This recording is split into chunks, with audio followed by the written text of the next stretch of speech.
90 Miles from Needles is brought to you by generous support from people just like you. You can join our ranks by going to 90milesfromneedles.com/donate. Are we going far? Should I bring my camel back? Or? I don't really have much intention to go far, but... So that means pack 5 gallons. Yeah, right. Chris doesn't have much intention of going very far. Okay.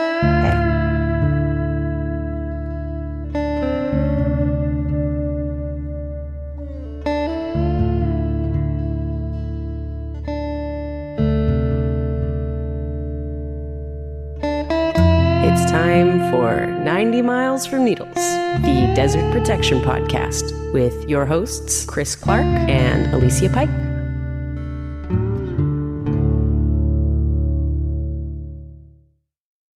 The giant saguaro, monarch of the cactus family and trademark of the Southwest. Believe me, this is where the poet in a man comes out. A warm sun, the tang of sagebrush and greasewood, a weird saguaro cactus, a bracing air. I wonder what folks back home are doing. Shoveling snow? Or putting on tire chains? New York, Arizona. Pretty co-eds from the University of Arizona take a riding lesson through the world's largest cactus forest near the city.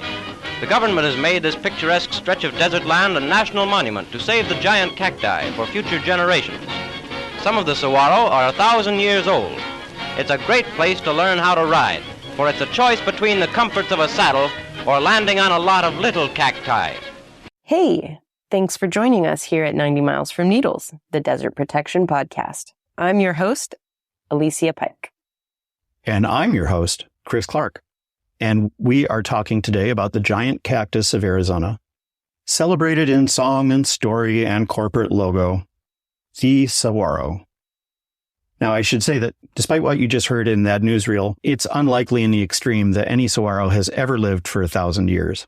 That's a bit of folklore, but it's really unsurprising that a plant as striking as the saguaro has generated some folklore around it.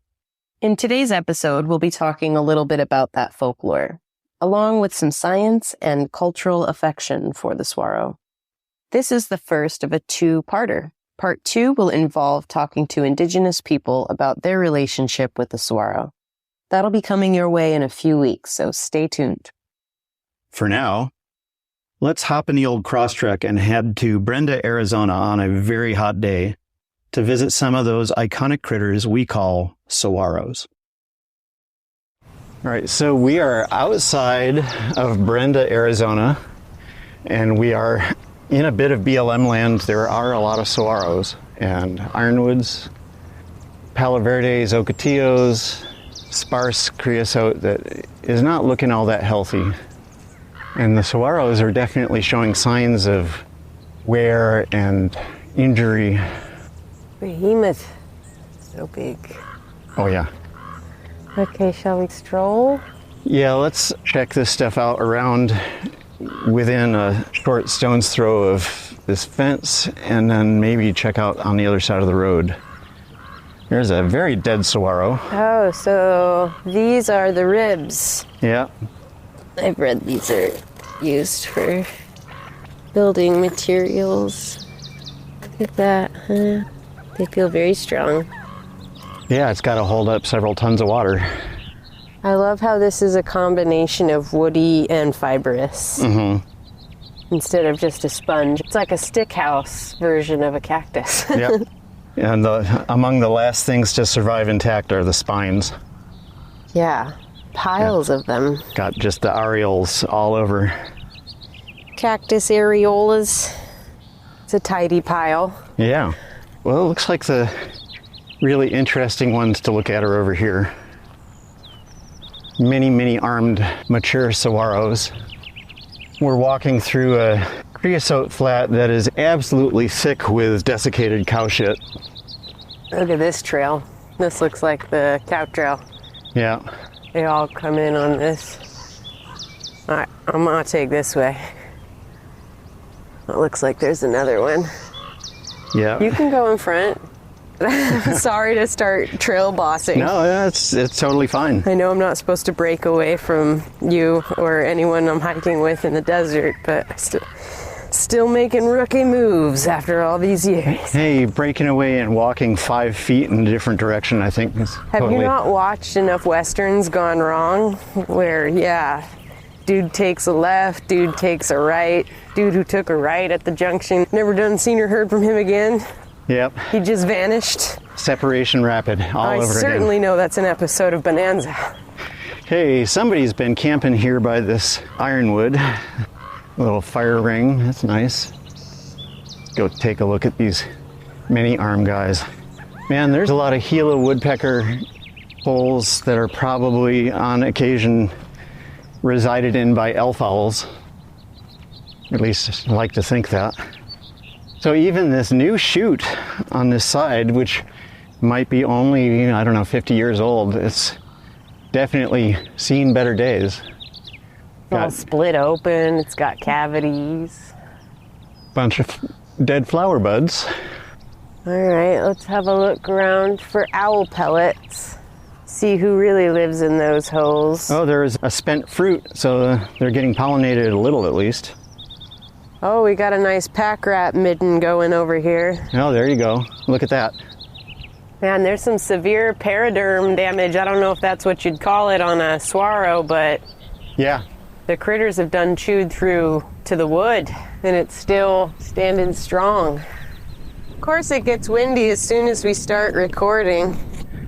Not seeing any owl pellets of any kind. The pack rats have been busy, though. Yep. This is a really impressive saguaro right here. It's got maybe 9 good-sized arms on it. And it's taking nurse tree from the nursery to the nursing home. Yeah. It's using 2 different branches on either side of it to create a structure, and it's actually sandwiched. You can see a little bit of strain here. You can see the abrasion where it's been moving and growing. That's something. Those are chunky arms. Oh, yep, there's 10, 9 and 10. Okay, yeah. I would be thrilled to have any of these arms as a single plant in my yard. Right. Oh, here's a baby over here, hiding in the shade of the nurse tree. Oh, that's great. Just maybe up to my belly button. So about a yard, I'd say.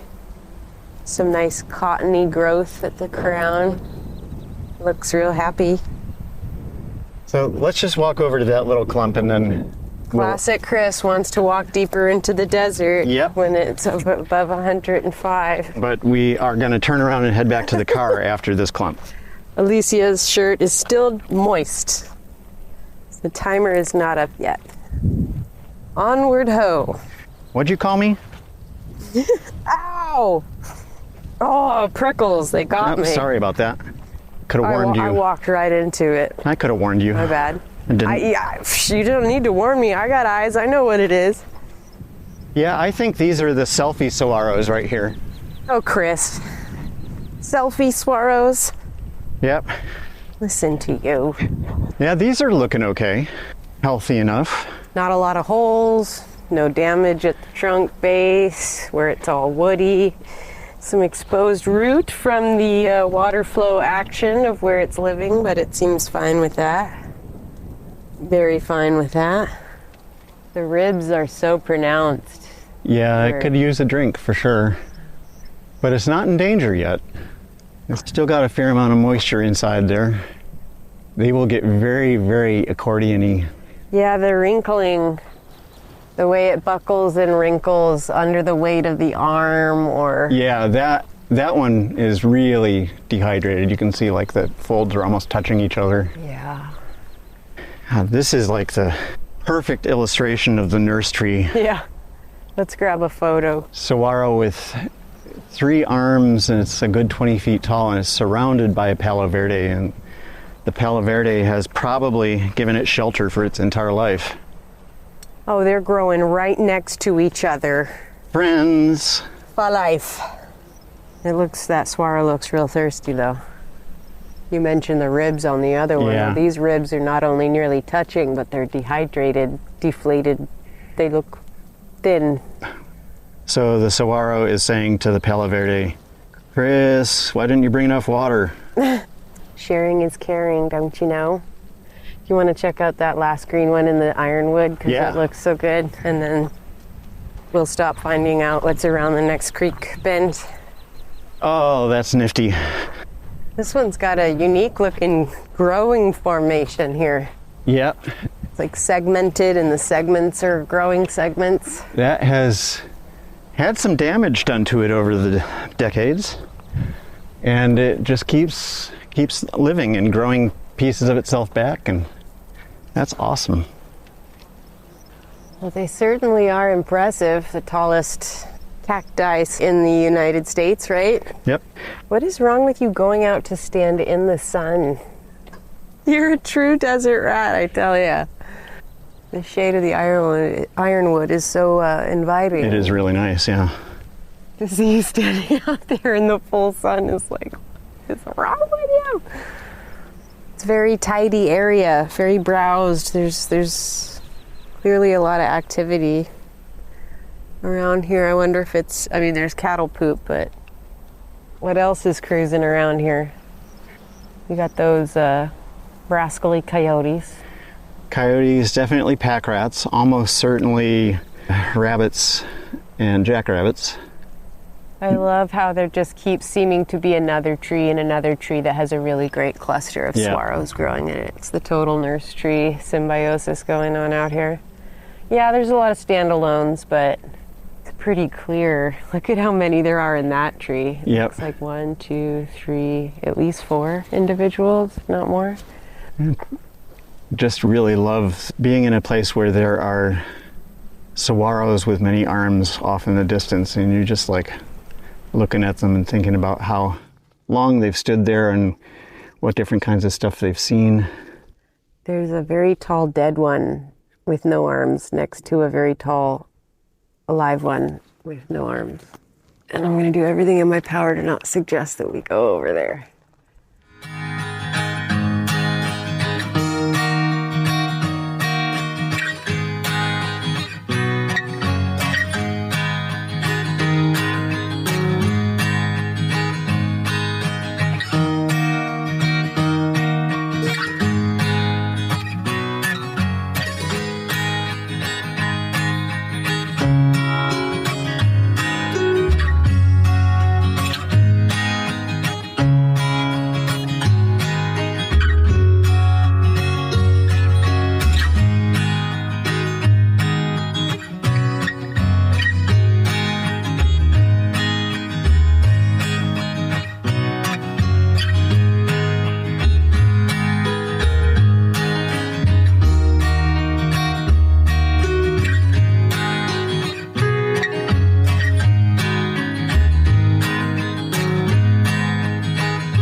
In thinking it's too hot.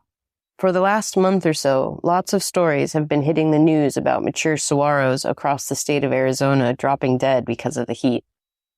Though it makes for attractive headlines, the heat wave that we're presently enduring and its toll on saguaros is just one of the problems saguaros face in the 21st century. As far back as the early 1940s, scientists worried whether saguaros might be on the decline, especially in what was then the newly established Saguaro National Monument.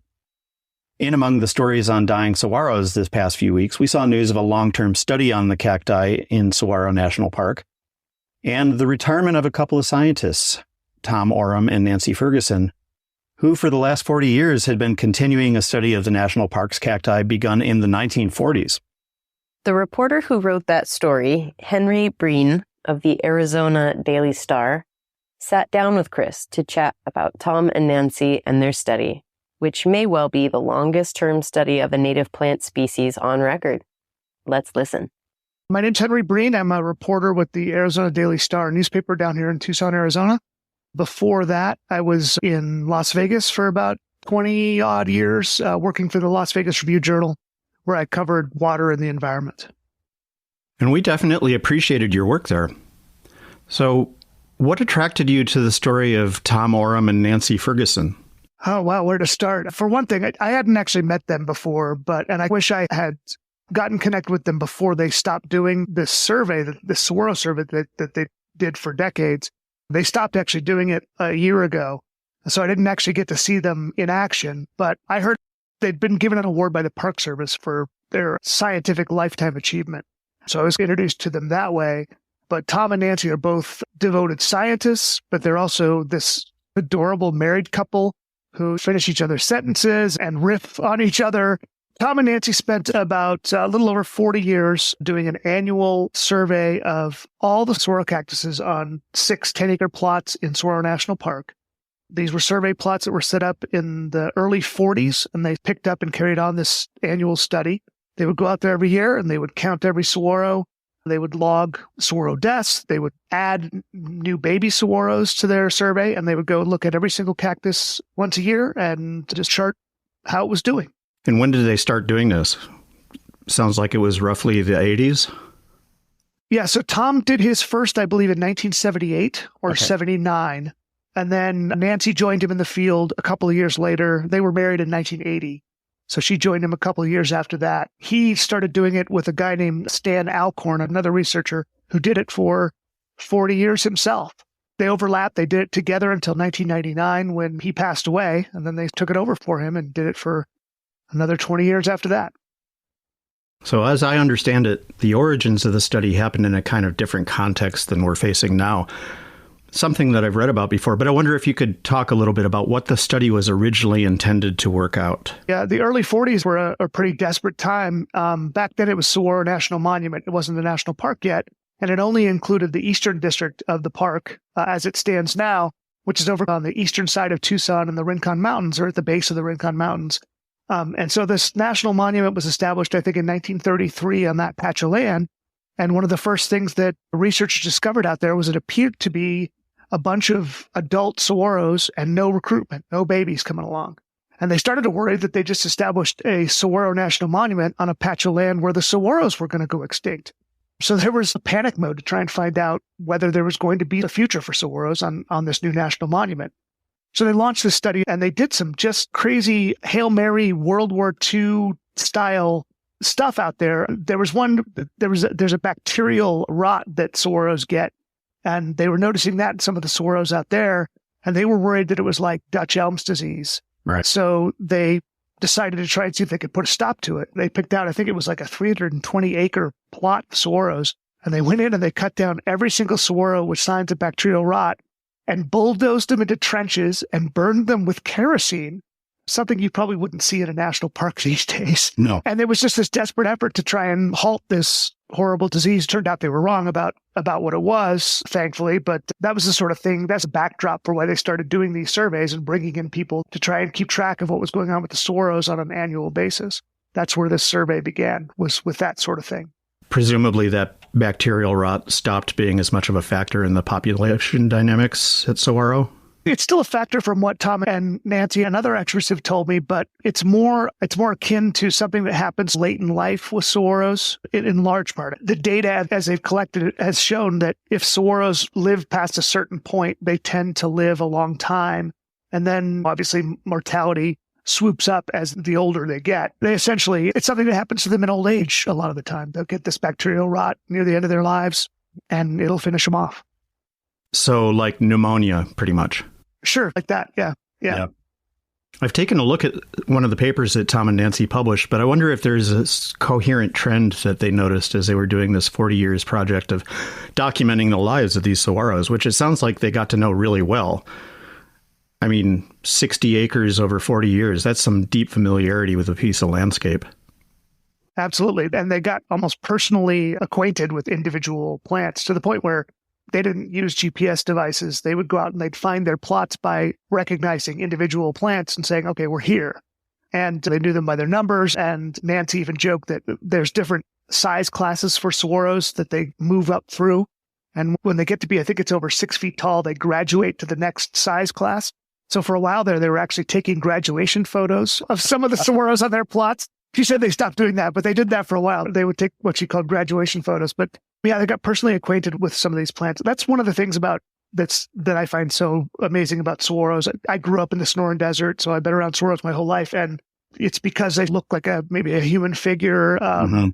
They have personality and they have an individual identity to an extent. But yeah, so over the long term, like I said, they started this study when things were looking pretty bleak for recruitment of saguaros in the park. And that went on in the early days of the study. That went on for decades. The poor guy who they took the study over for, I think, 20 years, he would go out and he would almost never find a baby saguaro the whole time he would be out there. It was really bleak looking. Eventually, they began to see that trend reverse itself to a bit. I think when they started in 1942, they counted 1,500 saguaros on these 60 acres. Since then, in the decades since, they've been replaced by 600 saguaros. So obviously, there's a pretty big decline. And one of the things that's interesting to me about this is that there's still so much about the saguaro that they're still learning. And I think one of the conclusions they've come to is that part of this might just be how saguaros operate. That for desert plants, one of the ways you survive is by living a long time so that you can make it through these bad spots of long dry spells and still reproduce. A saguaro cactus has a reproductive life that might go 100 years. So you figure you can live through a few droughts and reproduce successfully if you live long enough. So that's one of the things that they came to believe. I think we're probably also seeing some feedback from longer droughts, more extreme weather events that we're causing because of climate change. So I think teasing some of that stuff out is what they'll need to do. The people who take on this survey in the future will need to do as we move forward with this thing. But we're probably seeing some of that too. I think there was a couple of 10-year periods during the time they've been doing the survey that were among the driest in centuries in the Sonoran Desert. That's maybe what we have to look forward to. Saguaros having to living through some of these longer dry spells. Yeah. It strikes me as something very similar to what we're looking at out here, though obviously some of the particulars are very different. But with the western Joshua tree, which we've covered a bunch, the attempts in California to protect it were very much looking at a likely long decline and actually potential extirpation from Joshua Tree National Park. And it's just interesting that a lot of the threats that are identified, drought, the wildfire issue, et cetera, just seems like there's a lot of parallels there. I've, often thought of saguaros and Joshua trees as sort of spiritually related to each other. Sure. Yeah. And in my career, I've had the pleasure of being able to live in both the Sonoran and the Mojave Desert and develop a relationship with both the saguaro and the Joshua tree that I found really rewarding. You mentioned the fire issue and things. Something else I think that's interesting about what they've studied is that when they first started studying the saguaros in this area, the monument had been established and some of the external threats, human-caused external threats, began to be eliminated. Things like coming into the forest and cutting down nurse trees for firewood or grazing cattle. And then ranchers, this one I wasn't familiar with, but ranchers killing predators to protect their herds, which led to an explosion of rodents that weren't being controlled by predators. And the rodents were eating the baby saguaros. So some of those threats have been eliminated now that the land is protected within a park. Something else Tom and Nancy documented, you could really begin to see that those early threats have been eliminated. So now what they're seeing in subsequent decades is more related to things like drought. And it's a little easier to get some of the feedback, some of the background noise out of what they're seeing. I think the big thing that struck me about this story is that it seems like the kind of labor of love that you should see a lot throughout the desert in various different places, whether it's Tucson or St. George or whatever. And you just don't see that. It's one of the things that startled me the more I learn about the desert over the last 15 or 20 years is that we really don't know what's out there a lot of the time. That's changing somewhat because the desert's getting more interesting for people that are doing like graduate work. But an 80-year-long longitudinal study, they don't happen, right? It's fascinating to me that it's essentially people's commitment and determination and strength of will that makes this happen. And we're talking here about a plant that is so charismatic and so iconic to the Sonoran Desert that it's got a national park established in its name and for its protection. And it still takes this retired couple researchers to carry on a study like this because it's the National Park Service has limited resources and they've done some science work and they're doing some science work out there. But yeah, even the plants that we've established parks for, like the Joshua tree and the saguaro, we're still learning about it. think that's interesting. If it was a plant that we had some sort of commercial or industrial use for, we'd know a lot more about it. If it was something we cultivated, we'd know a lot more about it. But yeah, this is new to science, is to study something just for the sake of studying it, right? Yep. Yeah, I noticed that when I first got into this line of work, there's a whole lot of peer-reviewed literature on Mojave yuccas, and that's apparently because cattle like to eat them. And so you can find discussions of the nutritive value and whether or not there's any kind of pharmacological effect and how you can get them to grow faster and all this kind of stuff. And that's the one species that I can think of that people have really paid attention to in the desert for any length of time. Saguaros and Joshua trees are good for attracting tourists and not much else. You mentioned one of the issues that occupies a lot of time in my work life, which is funding for the Park Service. This study is being taken up by Park Service botanists. What do you see as the forecast for this being able to continue for another 5 or 10 or 20 years? I think that the prognosis is probably, at least in the near term, it's in very good hands. One of the people that's taking it over is a longtime park biologist by the name of Don Swan, who's been at Saguaro for decades and worked fairly closely with Tom and Nancy and is a natural guy to take it over. I think he's getting ready to retire, but I suspect he'll probably continue. And he's got a younger researcher he's established as the lead for the study. And I think it's got some momentum now. And I think the fact that it's now got this sort of reputation, this prestige of being this maybe longest running study of its kind in the Park Service will help it to continue its momentum. I think it's got the staying power now. I'm hopeful that they'll keep it going. It would be just a tragedy to let a data set that's been kept this long fade away. One of the really interesting things that Nancy told me, and I hope they at least do this much, is that in spite of the fact they've been doing this for 80 years, they still don't have the entire lifespan of a single plant, lifespan of a single, because these things live so long. But if they keep going for another 50, 80 years or whatever it's going to take, they could literally follow one from establishment to its full life and its death and get a real clear picture in 1 year increments of the entire lifespan of a single saguaro, which would be kind of an amazing thing to do. And she's hopeful that it'll happen. And I think I am too. That's great. And maybe we'll be able to wrangle a spot in the van as the park biologist goes out and surveys next time somebody's out there. Yeah, I'll bet they would be happy to have you out there. Yeah. Good road trip and a good time of year to be down here too. Yeah. Yep, for sure. Henry, thank you for joining us on a weekend when I know you have a pressing deadline. Really appreciate the few minutes of your time to talk about this, and please keep writing. We will keep reading. Yeah, I appreciate that. You know, it's not just about the saguaro. It's about the saguaro and its relationship with all these other plants. Yeah. Ironwoods, palo verdes, mesquites, probably smoke trees in some places. Time to start walking back. Yes. My shirt is dry and my water is hot. Or I can at least moisten my shirt if we want to go look at more saguaros. Get my cold water bottle. Here's a saguaro using a creosote as a nurse plant. They're so tall. Yeah, it's so awesome. I just really, really like them. Yeah. Photos really do not do it justice. To stand next to one of these behemoths is just... You gotta crank that neck all the way back. Oh. Look at that. Kit fox, maybe? Possible, yeah. Badger, maybe? Badger, rabbit. Kit foxes would tend to be a little bit narrower, but I don't think that's not qualified. Yeah. Yeah, it's a little short. But even for a hare, I don't know. Always so much conjecture on desert hills. 90 Miles from Needles, the Desert Protection Podcast. We don't know. Could be, we don't know. Could be. Okay, let's keep recording, but head up that way in the car a little bit. Okay. All right. You crank that AC up. Oh, air conditioning is so nice when it is 107 degrees out. Oh, that feels much better. This is just such a beautiful scene. Ocotillos and the rocky outcropping across the highway. Scrubland all around. It's gorgeous. Gorgeous, darling. Just gorgeous. 10 years to grow its first inch, I think is what I read. Yeah.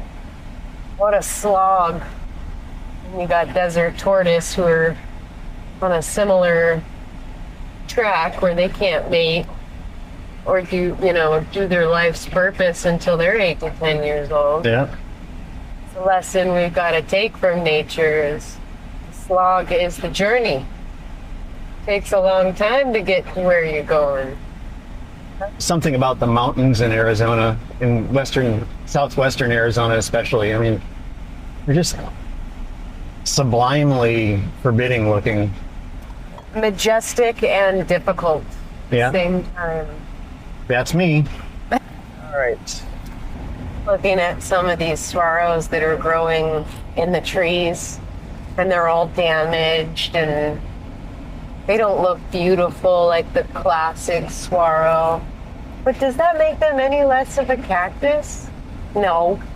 They're still doing their job. They're still contributing. They're still a part of this planet. God, this hillside is fucking gorgeous. Yeah. Cafe with a saguaro logo. With a saguaro growing through the roof. Did you see that? I didn't. They cut a hole in the roof for a saguaro that's growing on the corner. Chris has got to turn around for that. But to get a second view of this rocky hill. That's amazing. It looks like an MC Escher in nature. Oh, look at that. You are right. Yeah, look at that. It's right there on the corner Yeah. of the building. Got just a vent. That's fantastic. Nobody can argue with this place calling themselves Black Rock Village. Seriously, because black rocks everything abound. is built out of black rocks. The volcanic rock from across the street, or non-volcanic rock. We're not saying what it is because we don't know. We don't know. We're not going to say we know. Not today. Nope. Oh, there's a helicopter landing pad. This place is fancy. The glamping. Helipad. Glamping, says the bitter desert defender. Yep. Overburdened with glamping projects to swat down like whack-a-mole. Why don't people decide that Brenda, Arizona is the cool spot? I mean, Joshua Tree's nice and all, but this place has saguaros and spooky looking black rock constructed mountains. Yeah, there's a lot going on here. Is it hotter here longer? Is the heat Might be season a little hotter, yeah. See, what is our altitude here? 1,570 feet. Okay. And some of these guys are just chewed the fuck up. Yeah. And I have the feeling that some of them that are closer to the road are chewed up by shotgun. Oh, Like David Grunman, I don't know what that means. the noxious little twerp. I don't know what that means. Play Saguaro by the Austin Lounge Lizards. Oh, you're quoting that song you sent me? Okay. Now playing Saguaro by Austin Lounge Lizards on Apple Music. Daylight was a-slipping through the mountains to the east. He grabbed his guns and he mounted up. He was off, to say the least. He drove along in silence. A chill was in the air. The monsters had to be cut down or they'd soon be everywhere. His name was David Grunman, a noxious little twerp. Saw the giant plants as the Clanton gang and himself as Wyatt Earp. So he drove out to the desert, they wouldn't come to town. Then in Maricopa County, he vowed to shoot them down. Saguaro, a menace to the west. Is that just a made-up story? Nope. Absolutely based on a true story, including the guy's name. Wow. What a douchebag.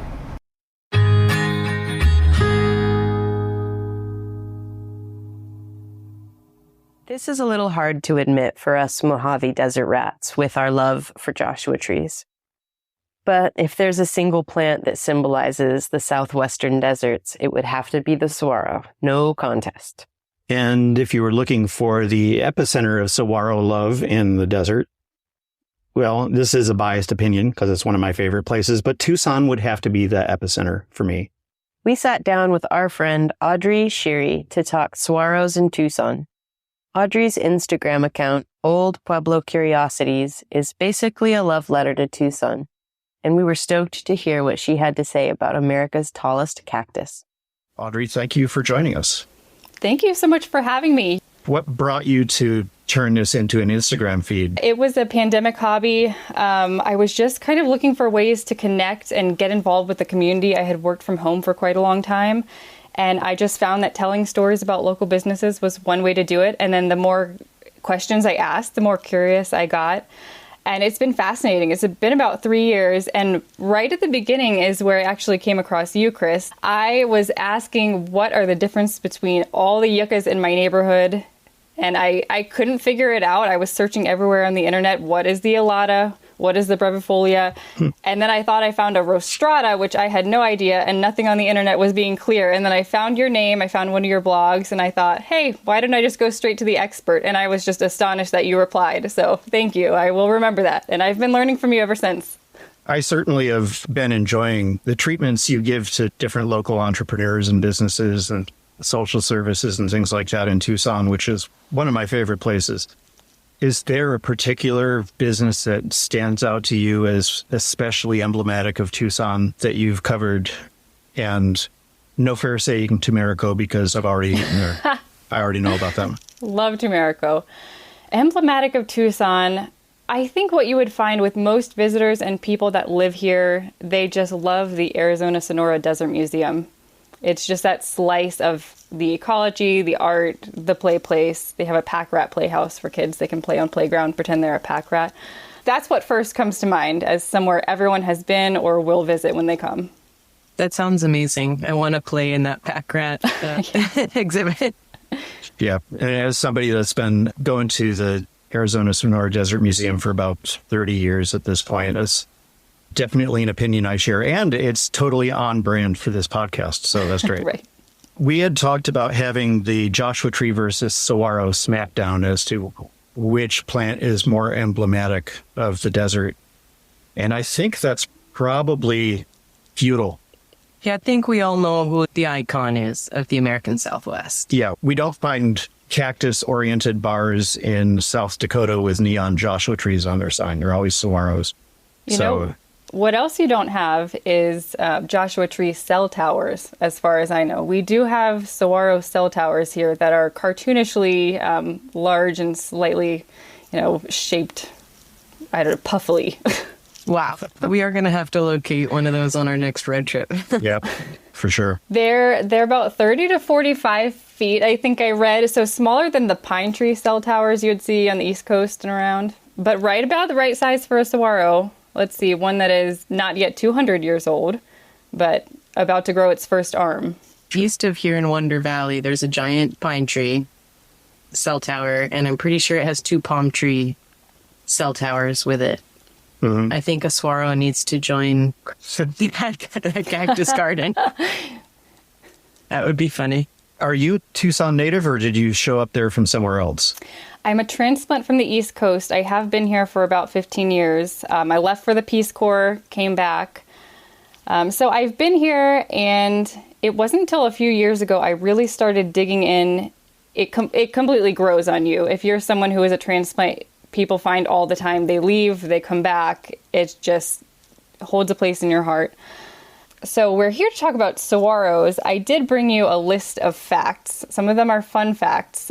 One that did come up since I'm saying I'm a transplant, someone had mentioned that whenever people arrive, and this happened to me too, they didn't realize just how tall saguaros really are. You picture them, see them in movies. Even living here now, I kind of think of them as human-sized, 8 feet tall, maybe just a little bit taller than us. But do you all know just how tall they get? 70 feet, I believe. Didn't I read something crazy? That sounds about right. Yeah. And I do have a lot of sources here. So Alicia, the National Park Service said the tallest saguaro measured was 78 feet tall. Yeah. Right on. Nice. So the reason I was asking, are you a Tucson native or transplant, was going to pave the way for, do you remember when you saw your first saguaro? I don't, but I remember driving in. I was actually coming in from El Paso, where my family was living at the time. driving in and you start to see them pop up, and it's majestic. It's like another land. And then the other memory I think many people have is the first time they drive west on Speedway, kind of out of town, over the hill into Gates Pass, which is, it looks like another planet. It's just thousands and thousands of saguaros out in Saguaro National Park. It's mind-blowing. That's a favorite spot. Yeah, it's pretty striking. I think it was about 4:30 in the morning when I saw my first ones, just a little ways northwest of Wickenburg. And my then girlfriend had just driven off the road and scared the shit out of all of us. And the sun was coming up and there were saguaros and there was a coyote laughing at us. It was just really amazing. And we didn't die, so that was good. Is this where we all share our saguaro stories? Saguaro stories? Gather around. I think both of you said you transplanted from the East Coast? Mm-hmm. Yeah. So I'm born in the American Southwest, born and raised. So I feel like I grew up with palm trees and saguaros and creosote bush. And I don't even have a memorable first time story that I can think of, but I do remember as a kid, my mom took us to one of those caverns. You know, there's so many caverns across the American Southwest. I'm not sure which one it was, but I remember the road was just up and down, those super intense hills.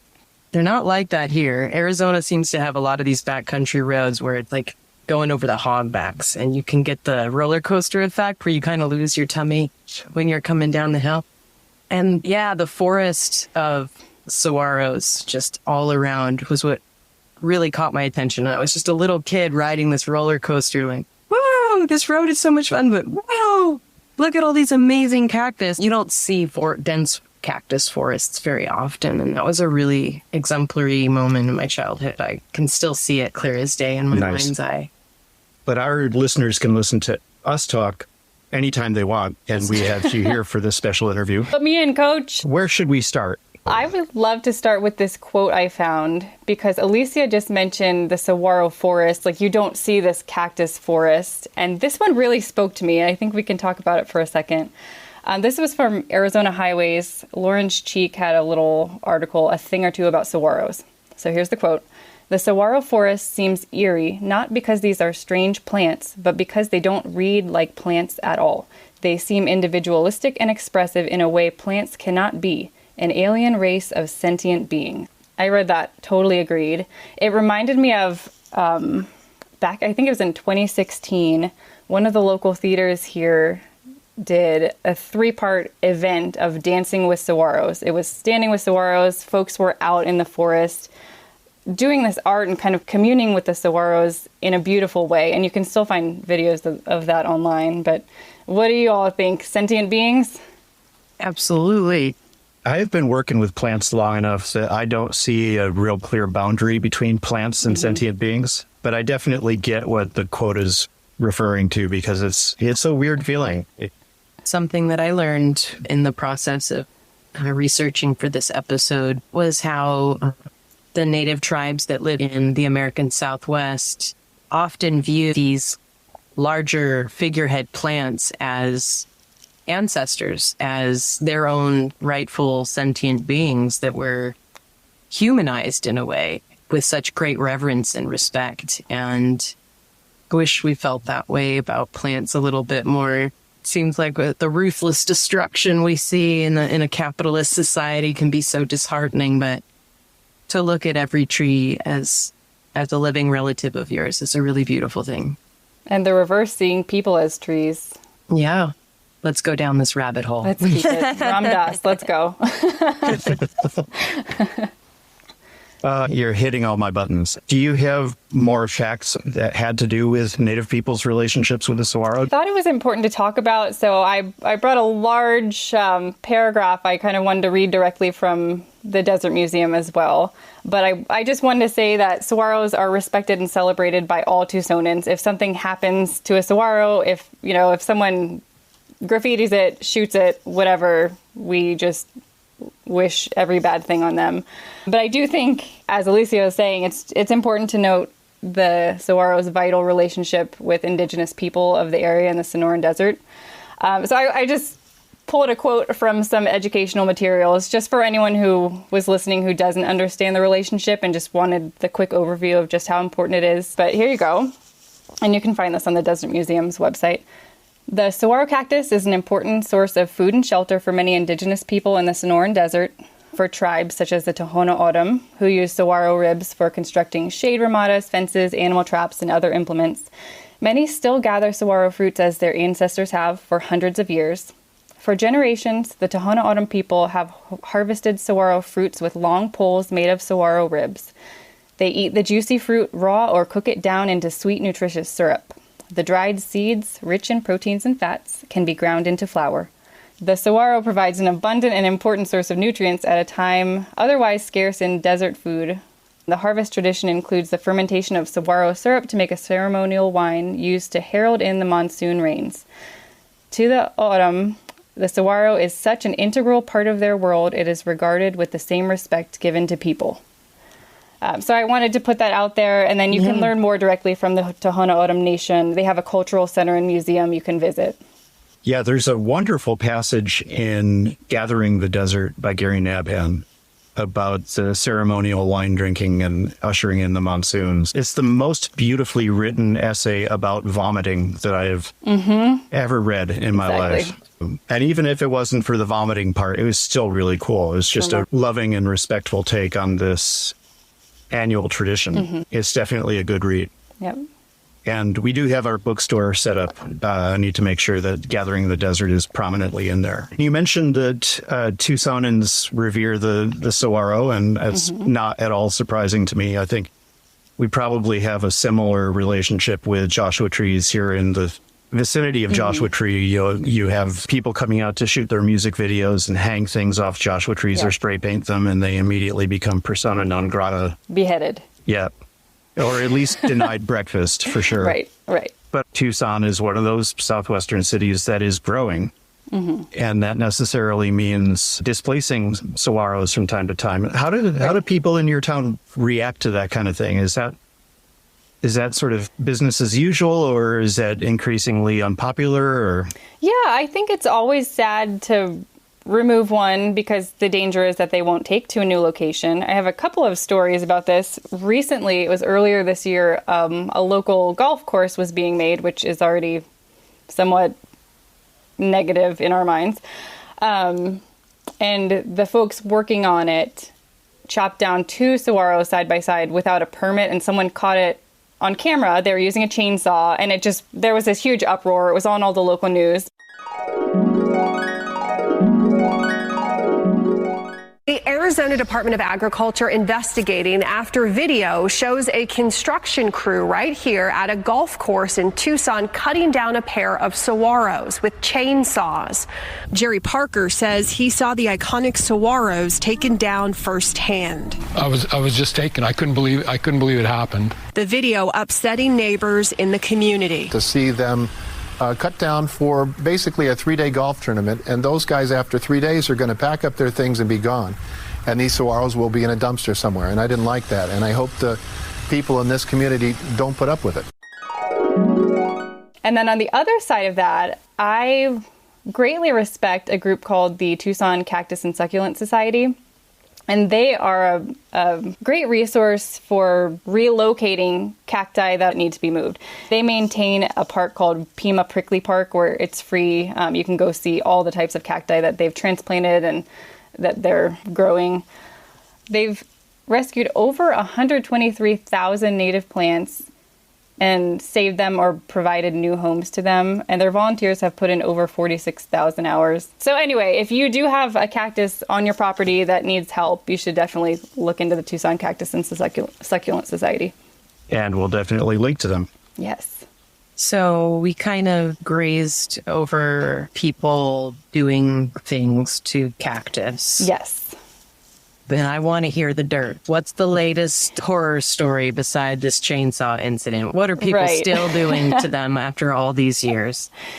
I'll start with this one from the 80s because a lot of people get a kick out of this, and they're still talking about it on Reddit these days. But one time, a gentleman sort of near the Phoenix area, as I understand it, was shooting away at a cactus just for sport, shooting away at a large saguaro. One of the arms apparently broke off, and then the whole cactus toppled over on him and crushed him and killed him. But he was slightly disadvantaged by the angle of the sun. But after all, the cactus wasn't packing any gun.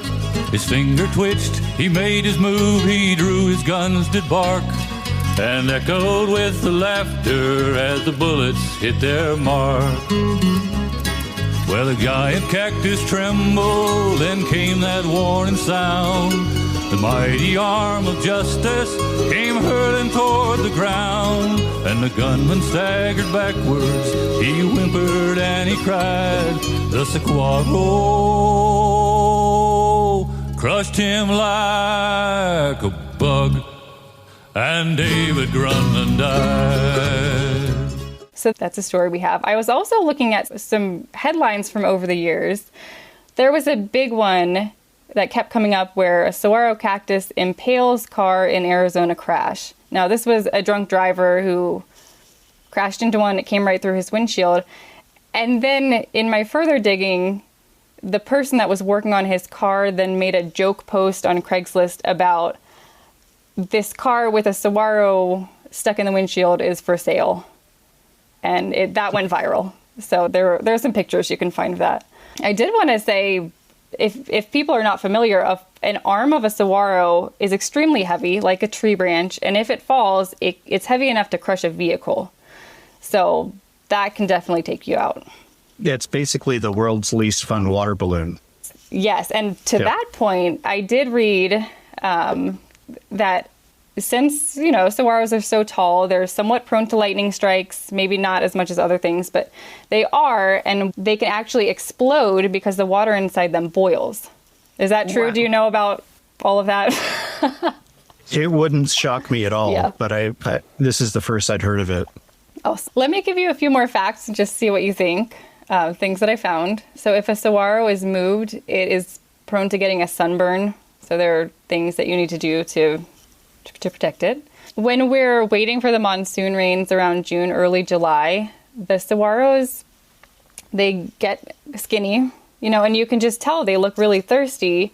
So it's really exciting to me when we get the first dump of rain or 2 or 3 and they plump back up and you tell that they've sprung back to life. They look good. Everyone's happy again. So they do shrink down and then plump back up. Saguaros are on the Arizona license plate. I recently was thinking about all of the businesses in town that have saguaros as a part of their logo, and then I put a montage together. I just thought it was hysterical because you just kind of know a business is in Tucson because it's in their logo. Like they use the cactus as a letter in the logo, like the T, or just they have funny things hanging off of it. So keep an eye out for that if you come visit Tucson. I think my favorite one of those that you talked about was the plumbing company where the saguaro was made out of pipes. That's my favorite one. And I drive by that on my way to work. So there's a logo of a plumbing company. It's just pipes. And you can't see me, but I'm holding my arms up because, I don't know, a saguaro is just funny as pipes. It gets me every time. Another thing folks might not know is a dead saguaro will oftentimes remain standing, and then the ribs stand there and kind of fountain out at the top and make a really neat spectacle. I was also reading that recently, and probably over a longer time, but recently saguaro ribs are in high demand and people pay high value just because they can be used for a lot of things. I don't believe you're allowed to take saguaro ribs when you just see them somewhere, so check into that before grabbing and going. Another one, the Arizona state flower, is the saguaro blossom. These are ones that I actually polled people on Instagram. I just wanted to hear what they knew about saguaros, the people that live in Tucson. And one that came up is that the scientific name of the saguaro is, do you want to say it? Because I'm going to butcher it. Carnegie gigantea. So it's named after Andrew Carnegie because of his support through the Carnegie Institution for the 1903 establishment of the Desert Botanical Laboratory in Tucson, which locals will know as the Desert Laboratory on the top of Tumamoc Hill. Yep. I feel like you've probably covered this a million times, but I do love this fact from Tucson Audubon that does claim that it is not just the most iconic symbol of our region. It is the icon winning over the Joshua Tree. But the saguaro serves as a source of food and shelter for over 100 different local species. And that's 32 species of birds. So that's just marvelous. That is really cool. Mm-hmm. I got to think that the inside of a saguaro would be fairly well insulated against temperature extremes, which is something that Mojave birds could definitely use because they're dying out. Because aside from burrowing owls and things like that, the only animals that can get down under the soil and be insulated from the 123-degree heat are pretty much mammals and reptiles. And so birds are having a tough time in the Mojave, and they could really use some saguaros to be a little bit more insulated housing. I think we have a campaign to launch, planting more saguaros for wildlife habitat in the Mojave. We've both planted them in our yards, so we're spearheading the effort. All right, let me join in, except for I'm not in the Mojave. I will adopt one for you to plant in the Mojave. There you go. Thank you. And we can send you a Joshua tree. Oh, perfect. I would love that. I did see on this note, it passed by on LinkedIn. I'd have to go hunt it down. And I think it was Tucson Audubon. A group was testing a nest box atop stilts, kind of at the height of a saguaro, just to see, I think, if birds would take to that, and just as a kind of what if saguaros died out, what will the birds do and how can we help them? But seeing that picture of just a wooden box on stilts with a thought that would replace a saguaro was pretty heartbreaking. Humans just think they can terraform the world and that it'll just keep functioning naturally. I'm not sure we see the folly of that. The house on sticks is a really sad mental image. It would get hot, too. Yeah, I was thinking, what kind of insulation did they use in that little plywood box? Because that's not going to match up to the beautiful, calm core of a saguaro. Totally. I'm down to a last few facts. One that I did enjoy was that every 10 years, the Saguaro National Park leads a saguaro census. So the last one was in 2020. And they found that in Saguaro National Park, there are about 2 million saguaros. Nice. That was nice to know. Significant. Yeah. And it's a great national park, but it's not all that huge. So it says something about how many saguaros are in Arizona and Sonora and that tiny little sliver of California where they show up. Mm-hmm. It's definitely a lot of saguaros in the world, it would seem. Yep. If someone such as yourselves not in the Tucson, Sonoran Desert area wants to adopt a saguaro, there is a program for that by the Friends of Saguaro National Park at friendsofsaguaro.org. But proceeds help with saguaro research and protection activities. Nice. We'll definitely have that link in the show notes. Yep. You can go out and adopt yourself a saguaro. One other interesting thing I knew about for a while and finally recently was able to make my way out there. It's kind of on the northwest side of Tucson. In that Pima Prickly Park I mentioned by the Tucson Cactus and Succulent Society is something called Saguaro Henge. And so it's like Stonehenge, but there are 8 saguaros in a ring. And it was designed years ago by a late landscape architect as a tribute to his mother. And then they built the park around it. This predated the park. But there's a plaque there that says Saguaro Henge, celebrating the nurturing relationship between plants and people. It's a beautiful spot to visit. I will definitely have to check that out. That sounds amazing. Yeah. Yeah, and it's funny because there are just so many saguaros out at the park that you can walk through and take a hike and walk through them. But something about seeing 8 in a ring, put there in an intentional way, it just makes you sit and contemplate and meditate a bit. Yeah, that's great. It would be wrong to call it homesick, but I'm getting something like that for Tucson as we speak. It's always been one of my favorite places. I've always felt like if I die and I've never lived in Tucson, I'm kind of doing it wrong.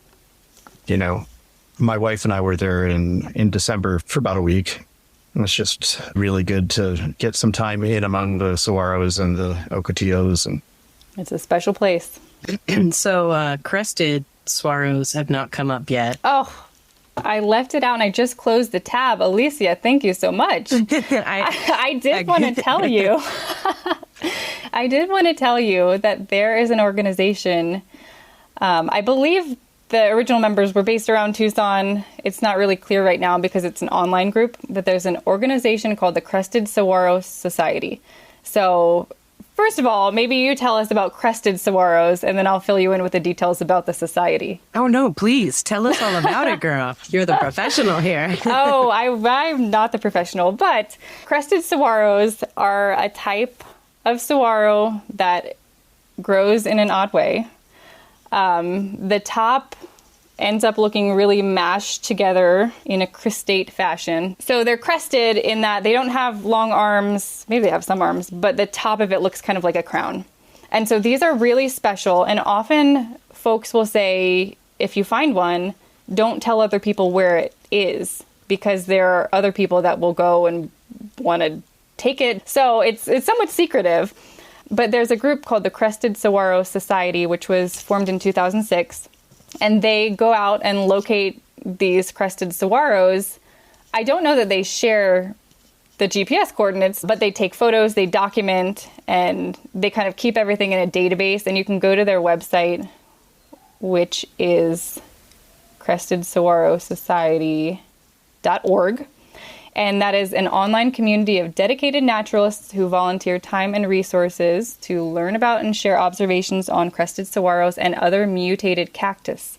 So they've documented over 3,200 crested saguaros. And you can actually read about them. They were featured in the Wall Street Journal and something else. It was probably Atlas Obscura. Like, it's a really neat group. That sounds so cool. I'm definitely going to be checking that out because I love crested saguaros. I think they're gorgeous. Yeah. Nothing like a genetic mutation to make you special. Yep. That's why she hangs out with me. So summing all this up, if we had a listener who was really, really impatient and was sort of hitting fast forward and got to this part, and you had the chance to just, in a couple of sentences, sum up why it's a good thing that saguaros exist on the planet in this one special part of the planet known as the Sonoran Desert. How would you explain that to them? Sure. I think not only are they iconic and a wonder of the world, you know, they're such a vital piece of our desert ecology here in the Sonoran Desert that if they didn't exist, we don't really know what that would change. I mean, maybe some people do, but it would be drastic. Mm-hmm.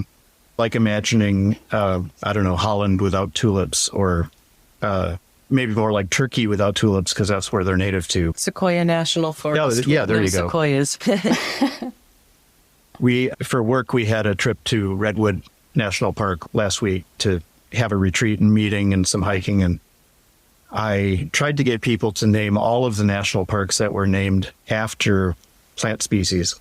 And nobody wanted to play along. But it's there are only a few, you know, Joshua Tree being one, and Redwood and Sequoia National Parks both, and Saguaro, obviously. And then you get into the BLM national monuments and it just goes crazy. Well, that just doesn't count. Yeah, we're doing national park or bust. I mean, come on. That's why nobody wanted to play with Chris. Yeah. We started including all the BLM. Well, Chris, if someone is coming into town, they may not realize that Saguaro National Park is divided into two parks, east and west, that are split by the city of Tucson in the middle. A lot of folks like to visit the west side because the visitor center is somewhat grander. But check out both sides, east and west. I will confess I've only been in the western Tucson mountains part. I've not visited the east side yet. Busted. Yep. Called it. Yep. Yeah, you did. But, you know, I've been nearby Sabino Canyon, etc. And it's a lovely part of the world. But yeah, I need to get into that unit of the park for sure. Well, as a central to east sider of Tucson, you're welcome anytime. Excellent. Audrey Scheere, Old Pueblo Curiosities on Instagram. Thank you so much for joining us. It's really generous of you to spend some of your time, and this has been fun. It was a blast. Thanks for having me.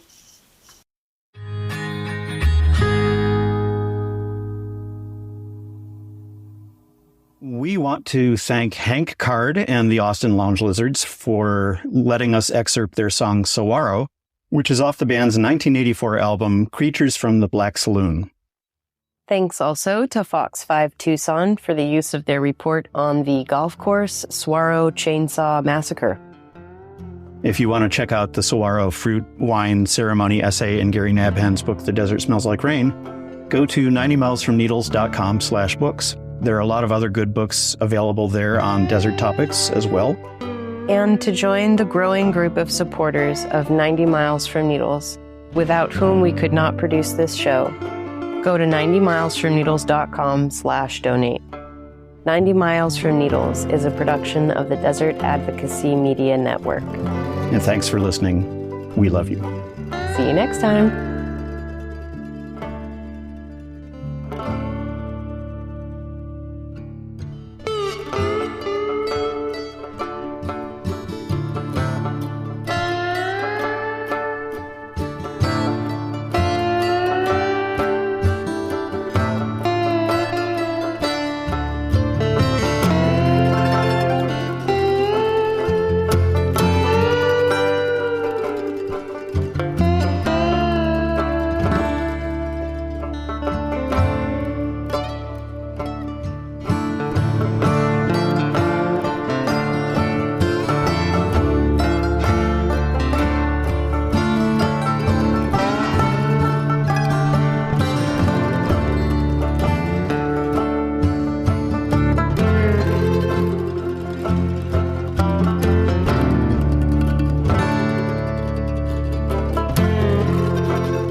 Taking a different highway from here. Mm-hmm. And this is Quartzite? This is Quartzite. It's been a while since I've been here. Do not take me to a rock shop. Just asking for trouble.